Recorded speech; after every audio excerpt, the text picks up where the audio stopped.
میرے حضور نے یہاں تک فرمایا کہ جو شخص قرآن پڑھتا ہے اس کے لہجے میں لکنت کی وجہ سے یا عجمی ہونے کی وجہ سے وہ اٹکتا ہے اور اس کا لہجہ ٹوٹتا ہے، تو میرے حضور نے فرمایا اللہ اس کو دوہرا ثواب عطا کرتا ہے، ایک قرآن پڑھنے کا ثواب اور ایک اس کو اٹکنے سے جو تکلیف ہوتی ہے، تو فرمایا اللہ اس کا بھی اس کو ثواب عطا کرتا ہے۔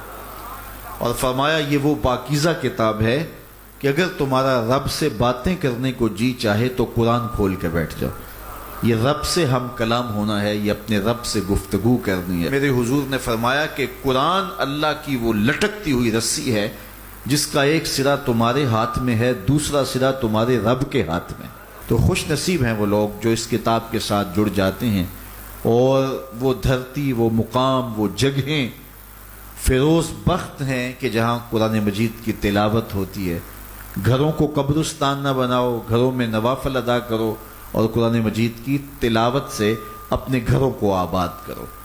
اگر گھر میں روزانہ کی بنیاد پہ قرآن مجید کی تلاوت کا معمول بن جائے تو پھر کوئی جن، کوئی بھوت، کوئی آسیب اور کوئی بدروح آپ کو تنگ نہیں کر سکتی۔ جہاں قرآن کی تلاوت تسلسل کے ساتھ ہوتی ہوگی وہاں جن نہیں ہوگا، وہاں ٹونے نہیں ہوں گے، وہاں جادو نہیں ہوگا، وہاں سایہ نہیں ہوگا، وہاں رحمت الہی کا سائبان تان دیا جائے گا۔ جہاں قرآن پڑھا جائے وہاں نزول باران ہوتا ہے، رحمتوں کی برسات ہوتی ہے۔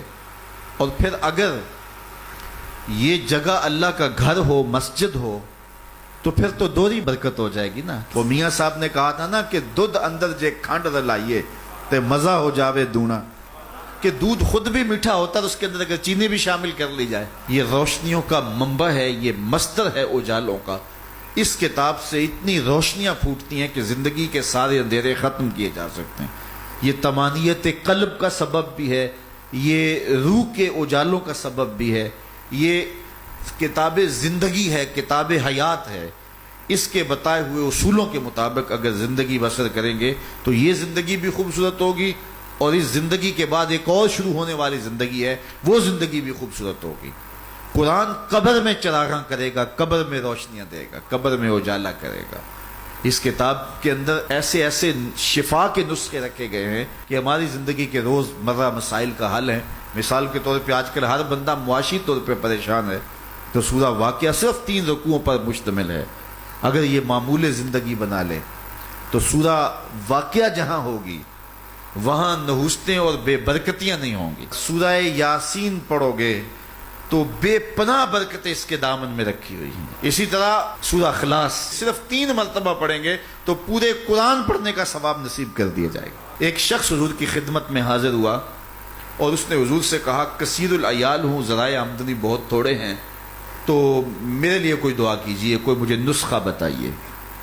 تو آقا کریم نے اس کو جو نسخہ بتایا سنا، فرمایا جب گھر جائے تو گھر والوں کو السلام علیکم کہہ دیا کرو۔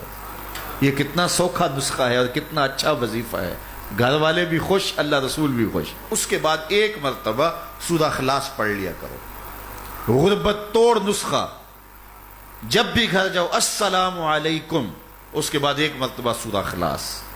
اور میرے حضور نے فرمایا کبھی ایسا ہو کہ تو گھر جائے، گھر میں کوئی بھی موجود نہ ہو، تو فرمایا عمل چھوڑنا نہیں، فسلم علیہ، پھر مجھے سلام کہہ دینا۔ وہ اپنے نام لیواؤں کو تنہا چھوڑتے کب ہیں، جہاں ہم دم نہ ہو کوئی وہاں سرکار ہوتے۔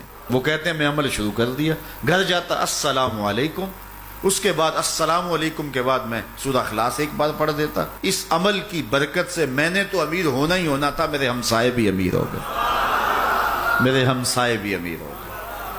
تو قرآن کو اپنی زندگی میں بسا لو، قرآن کو شامل کر لو، دنیا بھی سنورے گی، قبر بھی سنورے گی، نزا کا عالم بھی سنورے گا، حشر میں بھی اجالے ہوں گے، جنت کی بہاریں بھی نصیب ہوں گی اور رسول اللہ کا ساتھ نصیب ہوگا۔ تو اس کتاب سے جڑو، اس کو ورق ورق پڑھو، اس کو حرف حرف پڑھو، اس کو رکوع رکوع پڑھو، اس کا ایک ایک آیت ممکن ہو تو ایک ایک آیت روز پڑھ لو، اور اس کو ترجمے اور تفسیر کے ساتھ، توضیح کے ساتھ، شان نزول کے ساتھ اس کتاب اللہ کی تلاوت کا معمول بناؤ۔